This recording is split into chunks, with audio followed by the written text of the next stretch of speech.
ئێرە کابوڵی پایتەختی ئەفغانستانە.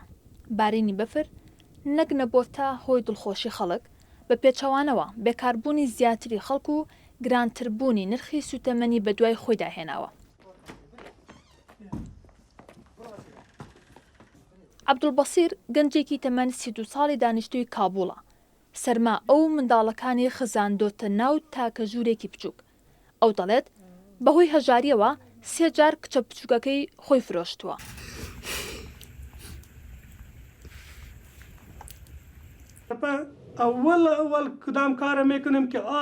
سێ جار کچە بچووکەکەمم فرۆشتووە. لەو پارەی دەستم کەوتبوو یەک تا 3,000یم خرج کرده بوو. دواتر کەسێک هات و یارمەتیدام. بەو شێوەیە توانیم ئەو 60,000 ئەفغانی بۆ بگەڕێنمەوە. بە کڕیارەکەم وت پارەکەت وەربگرەرەوە و منداڵەکەم بدەرەوە، چونکە شەوان ناتوانم بخەوم. کەمبوونەوەی کارەبا لە ئەنجامی ئەو شەپۆلی بەفربارینەی ئەفغانستانی گرتەوە، خەڵکی ناچار کردووە پەنا بۆ وزەی پاتریەکان ببن بۆ دەستکەوتنی ڕووناکی. پاتریمان هەیە لەوەوە کارەبامان دەست دەکەوێت. ئەگەر کارەبا هەبێت بارگاوی دەکەینەوە، ئەگەر نا بێکەڵک دەبێت. بۆیە بۆریە بچووکەکان پڕ دەکەینەوە لە غاز. ئەمساڵ کێشەی زیاتر هەیە.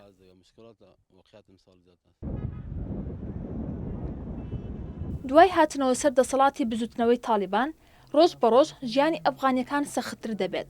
خەڵکی هیچ هیوایەکیان بۆ باشبوونی بارودۆخەکە نەماوە و هەژاریش بەردەوام لە زیادبووندایە. ڕەوشەکەمان زۆر قورسە، کێشەیەکی زۆرمان هەیە. سوتەمەنیش گران بۆ و کارەباش نییە، بۆیە ڕەوشەکە زۆر قورسە. بێکاری ڕووی لە زیادبوون کردو و خەڵک بە سەختی دەتوانن بژێوی ژیانیان بەدەست بێنن.